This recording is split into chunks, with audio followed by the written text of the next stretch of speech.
Good morning, friends. Welcome. How are you this morning?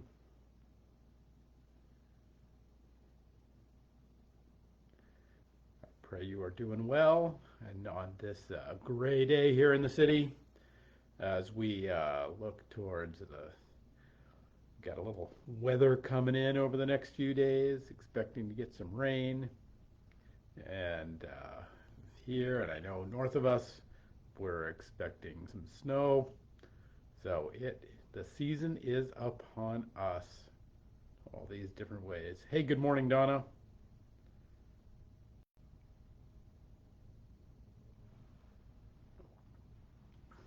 Morning. Little sailboat mug. Hope everybody's doing well this morning.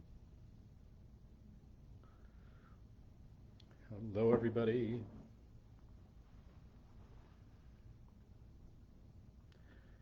Rain in 55. Oh, well, there you go. Very similar here. So we are just gonna be a little slushy. Hey, good morning, Bonnie Braga. Glad you're here.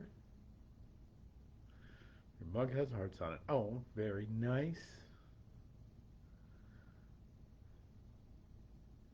Glad to see you, Bonnie. Glad you're doing good. Very nice, everyone. All right.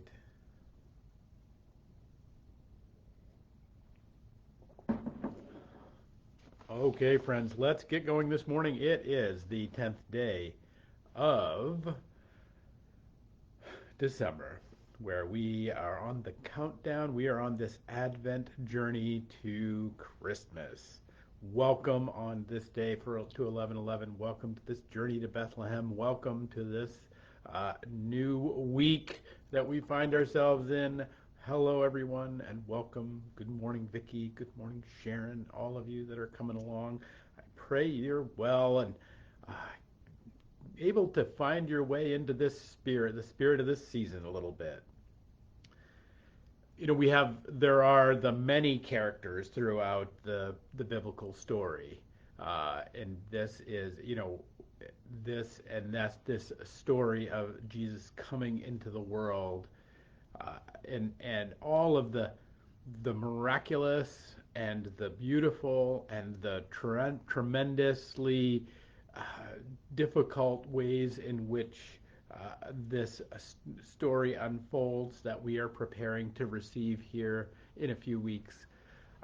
I wanted this morning to think about just one of those characters that if you remember and that is that is Joseph.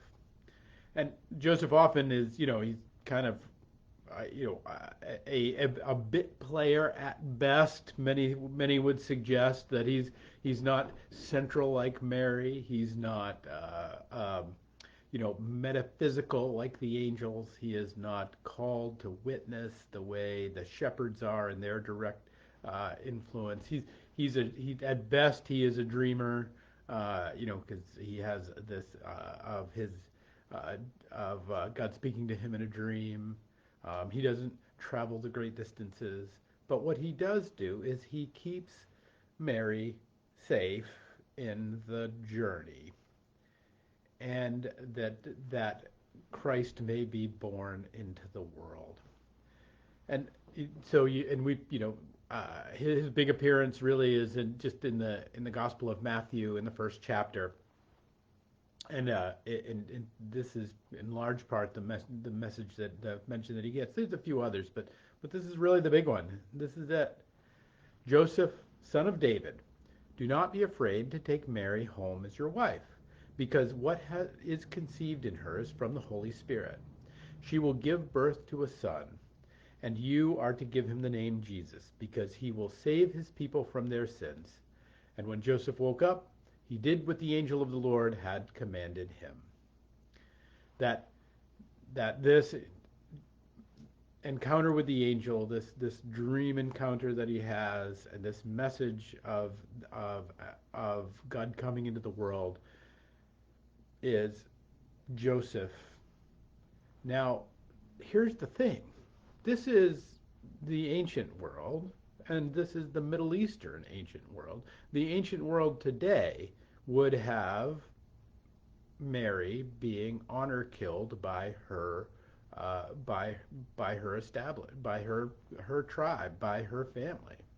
The we you might often wonder why it was that why does a pregnant woman leave her village in Nazareth, make a long journey to Jerusalem and to Bethlehem in order for well, it was for the census, right? That's what the Bible tells us. There was a census, uh, and everybody had to come and be counted.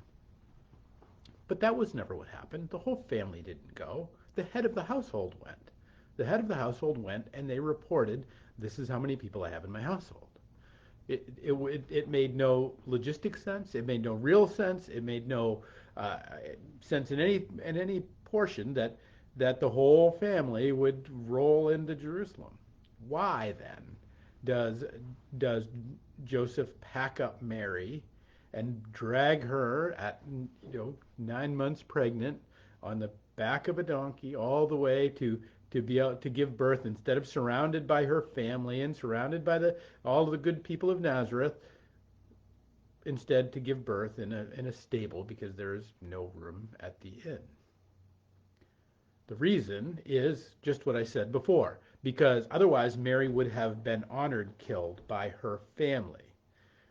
That everybody knew there would have been no relations between Mary and Joseph prior to their engagement. Everyone knew that, and if there had been, it would be that even that would have been scandalous. But that was largely known that that had not happened, and so her pregnancy would have had signed her death warrant, and have Joseph not been in this place to protect her, to stand in the place of between the honor bound, honor killing culture that still goes on today, that still is that had this same situation played out today. The result would very well may not have been different.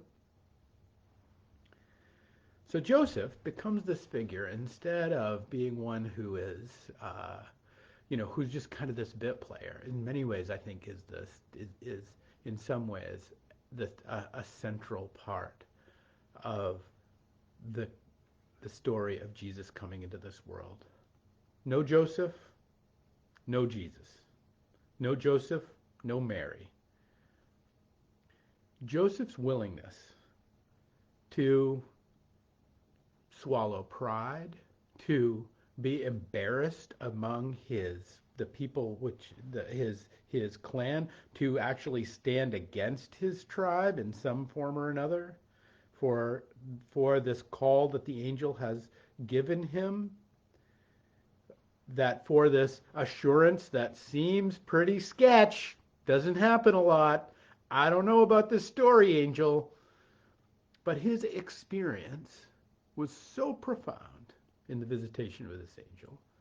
His belief and faith and perhaps confidence and love of Mary was so real that he stood between all that would destroy this vessel that would bring Jesus into the world, and the and the forces that were arrayed to destroy her, to destroy her and Mary and Jesus in that.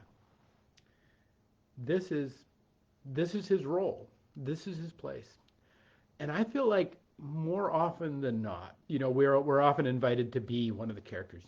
With WWJD, what would Jesus do? Or what? Or to be like Mary and to be the carrier of the Christ child, to be like the shepherds and go and give and worship, follow the angels of our lives and go and worship God, or be like the wise men and carry our gifts to God and lay them at God's feet, and all that is great.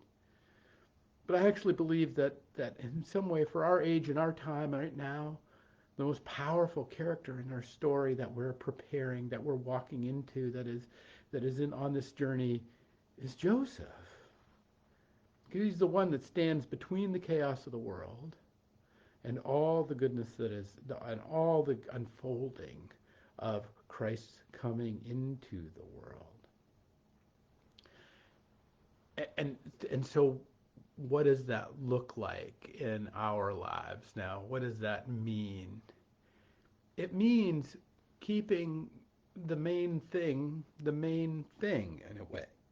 It means that understanding that there are things that matter in our life, the things that will give birth to the Christ child, like the relationships of our life that need to be cultivated and need to be cared for, need to be protected, that the part of our lives in which the holy will come to dwell, the things that God is calling us to do, there are a million little things out there that will tear away, that would throw stones upon the divinity of our lives, the true, the good, and the beautiful that is trying to be born into them. In many ways, that we only need to pick up media and kind of fill our heads with all the bad things that are happening in the world, or all the ways in which we are supposed to be afraid. We need to only, open up Netflix and just keep on binge watching. We need to only go down the bakery aisle and stuff our faces full of brownies. We need only there's a and these aren't, and we can say, well, these are just distractions, right? These are just things that would take us away. Well, they're not really what they are. What they really will do is they will kill off the way in which we're supposed to, the way in which the very places in which God's love and grace and beauty, the kind of the Marys of our life, the places in which God's graces are born into our world. Given the chance, they'll kill them right off. They'll suck all the oxygen right out of the room. And the thing that stands between this is kind of the mighty no of Joseph. No, I'm going to make the hard journey. I'm going to take with me the true, the good, and the beautiful, when it would be easy just to leave it behind. But I'm going to wake up in the morning and take with me my devotions. I'm going to take with me the things that I'm going the willingness and the time to make the phone calls, to connect to the people I need to care for my own soul, to care for my own body in the ways in which they need to be. I'm going to do the things that will give birth to Jesus in my life. I'm going to protect that. I'm going to make a journey that's already hard. I'm going to make it even harder. But in doing so, I'm going to prepare a place for Jesus to be born in my life. This is really the Advent journey of listening and watching and waiting for those places. And when we find it, when we find the Marys in our midst, when we find Mary in our place, to guard her with all of the strength that we have. And even though it may mean that we stand against the way we're supposed to be, or the way that we're told we're to be, or the way that we stand against all other manner things in the world that would take us away. Because here's the thing. Something greater is being born into our life. The presence of Jesus in our life is being born into it. The presence of Jesus in our heart is being born into our life. It is an organic process as any other birth that's ever happened in this world, as any other child that has happened in this world. It is as messy, and it is as difficult, and it is as uncertain as any other birth born into it. The C.S. Lewis has it this way. He says, once in our world, a stable had something in it that was bigger than our whole world. And right now, once in our world, once in our season, this world, your heart, your being, the places in which God is calling you to, has something bigger in it than all of the competing forces, all of the tribalism, and all of the forces that would array against the true, the good, and the beautiful. That is even bigger than the whole world. It is bigger than you could even imagine. That there's a goodness and a wonder and a being that is coming into you and through you, that is larger than anything you know. One of my favorite president is Calvin Coolidge. He's the only congregational president, and so I always love this. I always love to use this quote because he was truly he really he was not he was a truly a good congregationalist in that way, but he was also, I think, had this way of great. He had great humility. He didn't like the limelight. Ended up with it. Gave great service to the nation in a lot of ways. But he was asked to give a reflection on Christmas, and he wrote this. He said, "Christmas is not a time nor a season, but a state of mind. To cherish peace and goodwill, to be plenteous in mercy, is to have the real spirit of Christmas." These things that would bring us peace, to bring not just us, but bring the whole world, bring our relationships, bring our work, bring our very being peace and goodwill. These things that would harness, instead of outrage or fear or anxiety, that would harness our living out of mercy. These are the Christmas story. These are the things that are being born. And there are a whole lot of stuff arrayed against them. There is all the tribalism of the world, all the tribalism of Nazareth that would steal away this young girl and the potential future of all of humanity. And it is our little Josephy self that will stand in the way of all that might come. So my hope for you today is, as we kind of contemplate this Advent journey, is be like Joseph. Say, while the journey that you have to make might be hard, don't be afraid of making it a little harder, because the resources that you need will show up. The place to lay may not be the one you want, but it will be enough. That the reassurances in your heart and in your being to live mercy, to love peace, to do goodwill, especially when people are arrayed against you, especially when your family tells you you're nuts, especially when you offer kindness and all you get back is fangs and claws, especially when you do good work and yet the good work is not rewarded, especially in those moments. Those are the Joseph moments of our life, and I think in this season that they are called for more than angels and shepherds and wise men.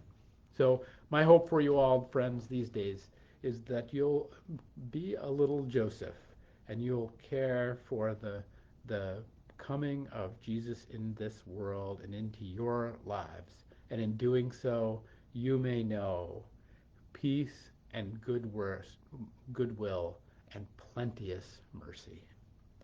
Peace and grace to you, my friends, and we'll pick it up tomorrow with another 11:11.